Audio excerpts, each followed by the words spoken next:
welcome into a brand new episode of WSI TV. Enjoy the show.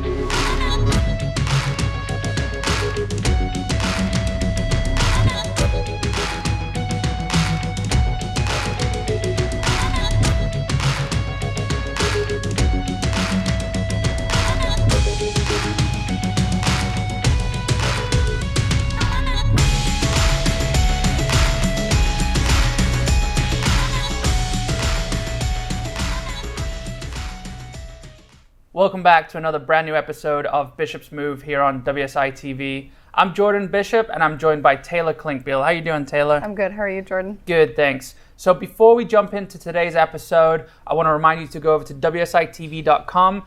Make sure you sign up there. You'll get access to the free daily newsletters and, of course, instant access to the WSI Vault. So, Taylor, I'm going to hand it over to you to tell us about the new $60 billion way to pay. Yes, of course. So today we are going to be looking into something that we kind of touched on in the past, but not necessarily this specifically. I remember distantly you and I did an episode on fintech, which is the intersection of finance and technology. This is kind of a subsection of that industry. But today we're going to be talking about how mobile payments have taken over the world and the market. Right, yeah, it's a crazy upcoming sub-industry there. Technology is just going to keep driving and driving and driving, So really getting on that technology train is all about what's the next best thing, right? Exactly. So here we're talking about, as the world is obviously becoming more digitized, we're talking about mobile payments.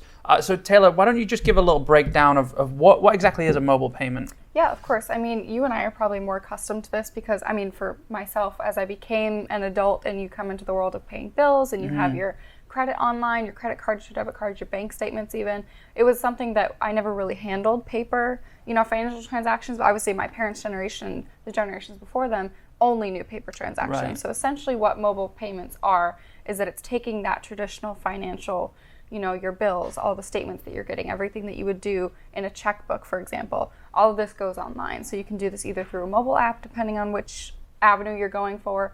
I know, for example, my bank and my credit cards do have apps that you can use and you can log into your account and handle all your business that way. I never get anything in the mail. And then even just things like you can order food online, you can order your groceries online. Right. Amazon is a great example of this, that they've kind of taken every instance of that you could just put your credit card number in and the money is directly sent to the vendor and you receive your items and that's that. Yeah, they actually have people from Amazon who will come into your house and load your fridge for you. That. I think that's a little lazy. That's a little far for me. Yeah, but they can have your groceries delivered to your door. That's about as far as I'd let a stranger in my home. I think I'd agree with you there. But it's extremely convenient. It is. And it's funny because now with all this technology, with all this digitization, you could live an entire life without seeing or holding a dollar bill, without ever using it, if you wanted to. Of course, there's still certain shops around that you need cash, but if you're living in a big city and, you do your groceries online, you do your banking online, you don't need to ever see a dollar bill ever again. Exactly. So it's very interesting, where the world's going to go with that. But yeah, everything's becoming digital. So how exactly did this all start then? It's actually kind of more recent in terms of, I was kind of surprised to figure out how, recent in terms of technological advancement that mobile payments did become kind of a normal, regularized thing. Actually, arguably starts with PayPal, which is a large, well-known company that was actually founded in 1998. So for me, that was pretty recent. I didn't expect it to be that recently in terms of when things had been innovated. So it was founded by now famous entrepreneurs Elon Musk, Peter Thiel, and many others. And they had since sold the company to eBay. So PayPal is currently owned by eBay, but it is still a mobile payments platform. You can put your account information on there. I have, for example, you can link a bank account, you can link a gift card, a credit card, whatever you'd like to do, and they essentially act as a middleman between you and the merchandiser or wherever it is you're purchasing through PayPal. So it is a bit more secure. Right, and you can also do peer-to-peer. So say if I wanted to pay you for lunch or something, I could send you that money through PayPal. Exactly. Using the email. So, this seems before its time. It seems like the rest of the applications, which we're going to talk about in a little bit, and of course that leads to our investment opportunity here. The rest of them, it took a little while to catch up, this being founded in 98 by Musk. And I know he had, I think one of his cousins was the founder, and they, the deal to eBay was millions of dollars. I don't know the exact figure, but they made a lot of money off that. And obviously eBay were ahead of the curve by seeing the potential in PayPal then. So Taylor, you've got some numbers here. So 95 million cell phone users can make payments just on their mobile devices. Yes, and that was actually as of 2003. So we are looking at, in terms of 2020, that went from whatever percentage of cell phone users. We do now have, of course, smartphone users are the predominant users of mobile payments. 90% of smartphone users can use that device that's in your pocket all of the time, every single day, to make a mobile transaction. Wow. That contributes to at least a $60 billion sales figure. Just per year? Yes. Wow, that is an insane amount. I mean, you got to think people on their phones. You can do everything on there now. Exactly. There's what else do you need, really? Yes. Yeah, so of course you have two avenues to go here, and we like to provide you with a few different plays, and we've got the exact investments for you coming up in a second. But you can either invest directly or invest in a fund. So what does investing directly entail? Of course. So, I mean, when you're looking at investing just in general, no matter what sector or whatever type of company you're looking at, you do have a couple options out in front of you. Of course, there's kind of the standard, most people think, well, I know this company's name, I'll just pick this one. And that's one way of going about it. We wouldn't recommend it, but it is an exemplar of you picking a company and you putting your money into it. So you have one or so stock companies that you are purchasing shares of and you are a shareholder of, for example, Walmart and Amazon and Apple and things like that. So you have brand names in your portfolio that either make up your portfolio, or, for example, if you're doing it the wrong way, you have one company that you have your money in. Right. So there's upsides and downsides to that. Say if you're in Google, it could go up 20%, it could go down 20%, but that means your entire portfolio goes up 20% or down 20%. Exactly. The alternative to that is investing in a fund, and we've got an example of this coming up shortly as well. Which would be more like, say you wanted to invest in Google, but you wanted to diversify, exactly. right? You could buy a tech exchange traded fund, which is an ETF. Basically, it's just a basket of stocks. So there's technology ETFs, there's real estate, retail, and it basically it diversifies and sort of insures your portfolio. So if Google, which would be in the tech ETF, goes down 20%, you'd have other players in there that are keeping it afloat. Exactly, yes. And that's not to say that investing in just Google, for example, if you did have other stocks, I'm assuming, is a bad thing. You can still pick the companies that you think are going to have good returns. We do it all the time. You and I will look at, in a minute, we're going to look at very specific companies that we think have good returns on the horizon. But as a disclaimer, don't pick one company and put all of your money into it. But there is something, of course, to be had if you do invest in individual companies. Yeah, of course. And I would definitely suggest to be sniper focused on that one. Exactly. Make sure it's the right stock. Just because of a company, just because you know of Google doesn't mean that you should just invest in Google. Exactly. Not saying it's a good or a bad investment right now, but of course that's not what we're talking about. So let's jump over to that specific stock we were talking about. I believe we have two today, and one of the ETFs we were just talking about. So the first one, Taylor, is PayPal. We were just talking about this chart a little earlier. What's the big play here? Why do you think this one's such a strong player? Well, this one for me kind of just caught my eye because it does have that bouncing motion. We do talk about that a lot, where you can kind of predict that movement. It's more reminiscent of like a bouncy ball, to simplify it. You can predict what's going to happen as it does bounce off those support levels and the moving averages that we're looking at. And I believe it was you that mentioned that when it does bounce, it bounces really well. Right. So. Yeah, exactly. I mean, you can see that as soon as it hits that blue line there, it just sort of takes off. With a lot of momentum. And one thing I like about this too as well, and we've spoken about it in a couple episodes lately, this idea of a new all-time high price point, right? So PayPal, it's had a decent bounce recently at the end of last year. It looks like it could surpass that high that it had of mid last year.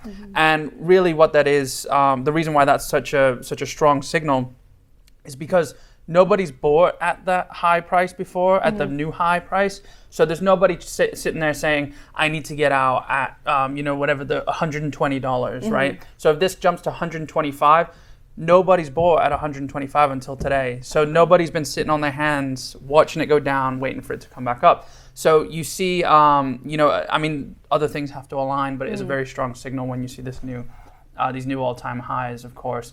And then the second chart here, is Square. So So the last one was PayPal. I mean, it's obvious how PayPal is cash digital transactions. Yes. Square owns an application called Cash App, right? So a similar thing, I can send you money for lunch, you can send me money for whatever. I believe you can pay businesses as well for certain things. I believe Square is the one. Square, okay, so Square is the one. So Square is the one where you can purchase from a business. So for example, if you were selling me something on your cell phone, you could have a Square application and I could swipe my credit card with you. Yeah. I mean, bottom line is it doesn't matter if you want to go use PayPal or Square or Cash App or not. This is just about investing in them and the technology behind it. But like I was saying, so Square, it's actually the CEO is actually the CEO of Twitter, Jack Dorsey. So it's an established CEO running this company. And like I said, it's got the Cash App underneath it.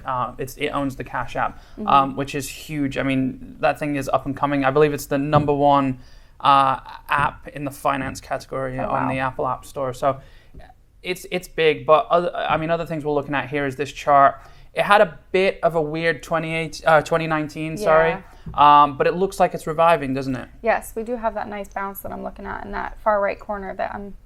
It's looking like it's pretty sustained over there. So it's a good start for this year, for sure. Yeah, absolutely. And you see those the moving averages, which are the blue and the red lines. They're starting to point upwards. That red one, it's a really strong signal when you see that red moving average, which is the 40-week moving average in this case. Really strong when you start seeing that point up. It means the average price is moving. So another good one there. But again, this is with sniper precision, right? You'd get into these, you'd say, hey, I know this is going up, and we're sort of doing that work for you right here, which is good. But let's shift our focus to the funds we're talking about. Yes, yeah, I do have one very specific fund that I found that I kind of stumbled upon, and that's where this whole in-depth investigation came from. We did have, of course, there are indexes that do track different sectors of the market, and the one that I did stumble upon was the Prime Mobile Payments Index. Right. So what we're looking at today is that this is essentially an ETF that tracks that index. So like you were saying, an ETF is a basket. You do not have the ups and downs of a singular stock. You're kind of protected by that diversification. This is essentially what that is, just in terms of the mobile payment sector. Yeah, so I mean, we talk about all the time about how you should manage your money, take the power in your own hands. You're still doing that with this. You've just got people who are doing the research for you. They're constantly piling in new, in this case, mobile payment companies in here. So this is actually, I'd never seen this one before. So this is absolutely one I'm adding to my portfolio, even longer term. I do see it profiting, nicely in the short term, but I can see this industry. I mean, think about the rise, just to sidestep for a second, of cryptocurrency. Exactly. Right? Cryptocurrency comes from a need for secure and paperless currency, right? Yes. Money. So that's sort of what this plays into, and I could see those two industries or subjects merging. I'm sure we'll see cryptocurrencies on some of these apps, with the security of these big banks. So sorry, sidetracked for a second. But yeah, this is a great looking chart. So Tayler, what do you see in this chart that really appeals to you? This chart is just really clean. I like the way that we've got kind of no stagnation here, but it's still a really strong upwards trend. And even if we did have that dip in the market, it recovered incredibly strong at the beginning of last year, I believe it was. And then we did bounce again here, but it's already bounced off again. Right, exactly, yeah. I mean, again, another one that hit a new all-time high. Exactly. Once it crossed that $50, it sort of just shot up another almost 10% there. Another thing that really strikes me in this chart, that really stands out, that volume in 2018. Yes. I mean, those vertical red and green bars on the bottom of the chart in the second half, a little bit in the first half, more into the second half of 2019, is huge, because high volume means people and big institutions are getting in. Exactly. Right, so people are stockpiling this into their portfolios, which is really big. So, if the masses are doing it, just because the masses are doing it doesn't mean you should follow it. But if you've got affirmation from that, as well as good chart, good company, good companies within the ETF, it's a really strong one. So so PayPal, Square, those are your sort of on target, precise trades. And then you've got the iPay is the ticker, IPAY. This fund that you can jump in on, which will sort of cover all the bases for that. So, like I said, right after this episode, I'm adding this to my portfolio.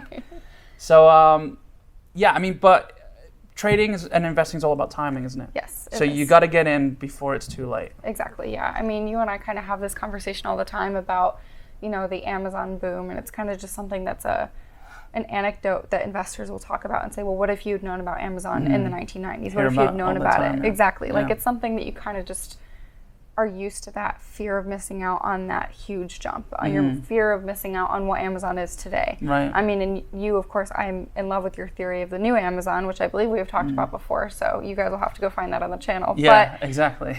I think this is something that has a really huge potential in terms of both the everyday applications, but also that also feeds into the market potential that it has, and the potential that you have for profit if you do get into it. And one good lesson here is, just going back to Amazon, like the amount of people who are saying, what if, you don't want to be one of those people looking back 10 years from now, what if I would have got in this?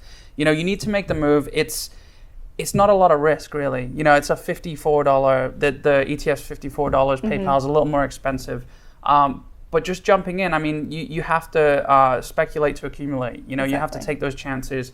You don't want to be sitting on your hands and looking at the next Amazon or the next Google or whatever it is, and telling all your friends that you saw it 10 years ago, because what good does that do? It doesn't do any good. No. So Tayler, such great information that you've brought us here. Again, don't wait around to get in on these trades.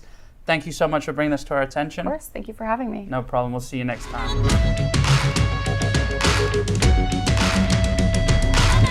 Thanks for watching the latest episode of WSI TV. Be sure to visit WSITV.com, where you can subscribe for free with no contract and gain instant access to the secrets of self-made millionaires via the WSI TV Vault. So go ahead and claim this gift for free now at WSITV.com.